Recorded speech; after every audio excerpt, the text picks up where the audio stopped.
Hola, buenos días. Hoy vamos a hablar sobre las grietas de tracción. Recordaréis que en el primer vídeo que hicimos sobre taludes habíamos hablado sobre que las grietas de tracción se producen en la cabecera del talud, a diferencia de la base de los taludes cuando hay rotura que se produce la compresión. Estamos aquí en un ejemplo sobre un sendero donde se ha producido también una rotura similar a la del otro día que hemos visto. Y en este caso vamos a ver lo que es la cabecera del talud, donde se producen esas grietas. Vamos a ver un poco su forma, el firme de la carretera del sendero, para ver un poco qué puede pasar y un poco la morfología del terreno. Posteriormente veremos una segunda rotura que está muy cerca de aquí, y veremos un poco que en lugar de producirse ya lo que es la rotura del terreno, están las grietas desarrollándose sin llegar a romper.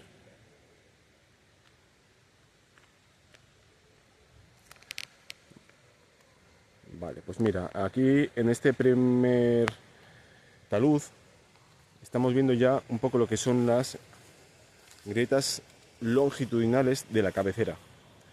Vemos una muy grande que es esta de aquí y una segunda que es esta por detrás.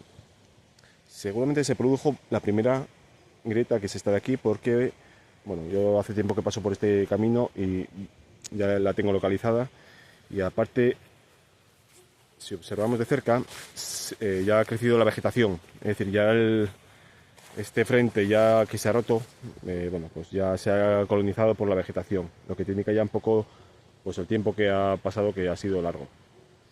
Si nos ponemos de perfil veremos un poco el salto, bueno, como una pequeña falla, ¿no? El salto que se produce del terreno, que es más o menos un palmo aproximadamente. El bordillo ya está por debajo de lo que es el pavimento.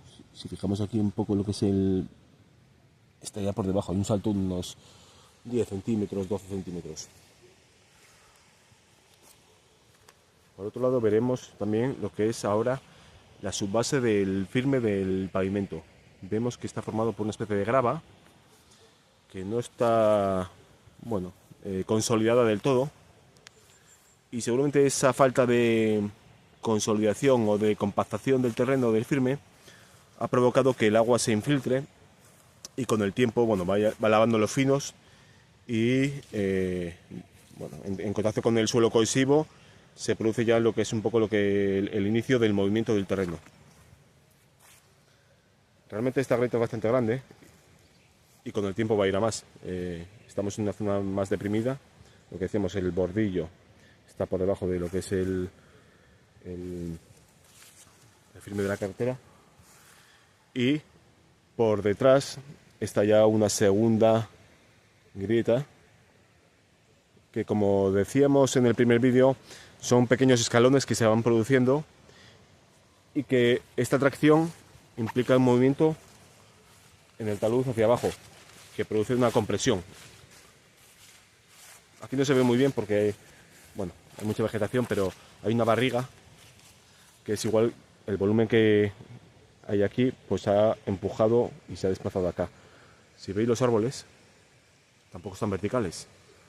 Este árbol, bueno, pues tiene una base aquí, pero la verticalidad del árbol no es así, lo que implica un poco eso, la dinámica del talud, ¿vale?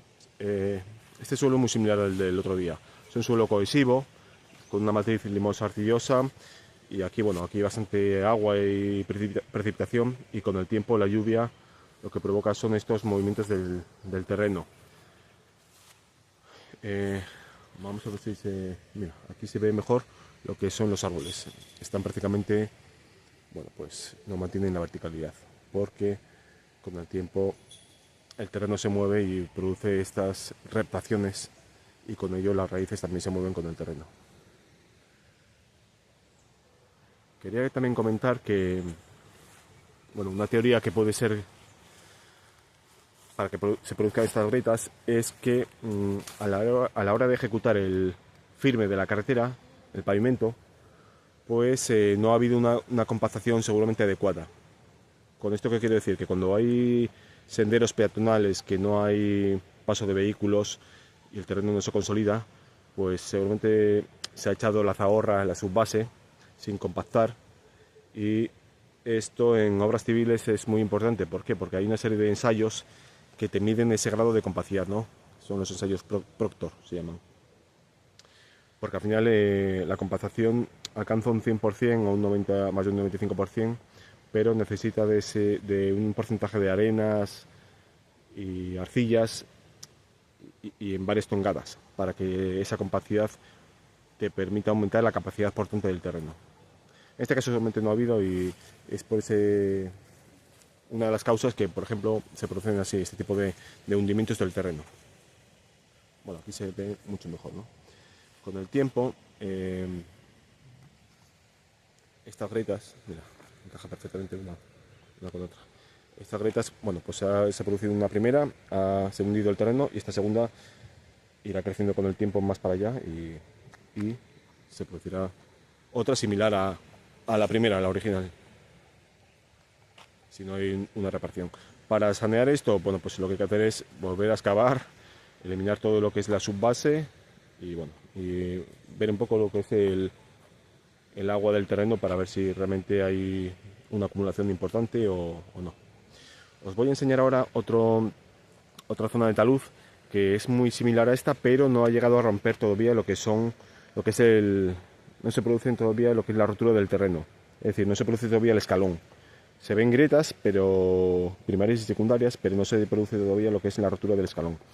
Os voy a enseñar porque está aquí como a 50 metros y veréis que es un paso previo, pero similar a este, que es lo que le va a ocurrir a esto.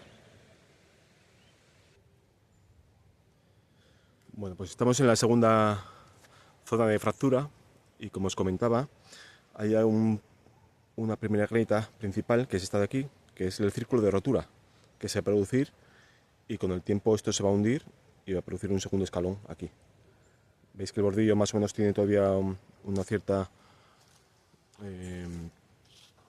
longitud homogénea, a diferencia del anterior, que veíamos que estaba ya hundido por debajo de lo que es la grieta principal, pero en este caso se mantiene estable, pero ya hay una pequeña depresión en esta zona con este círculo longitudinal, bueno, círculo de rotura, que ya es muy grande. No se ve desde aquí, igual no se percibe lo que es el hundimiento, pero bueno, os aseguro que es así. Y ya te digo, es eso, este círculo que es muy longitudinal y muy grande, y otro por el medio. Con el tiempo, pues se va a producir un poco lo que hemos visto en la zona anterior de hundimiento. Este tipo de roturas son muy típicas en zonas con mucha precipitación. Aquí es una zona peatonal, pero son muy frecuentes también en zonas de carretera.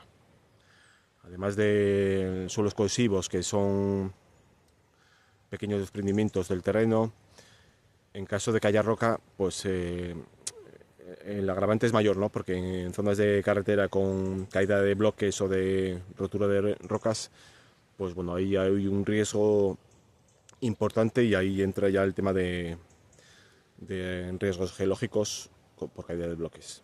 En este caso, bueno, sería una rotura del talud en suelos cohesivos, y bueno, lo que hay que hacer aquí es monitorizar y llevar un control del movimiento para evaluar posteriormente si es necesario actuar o no.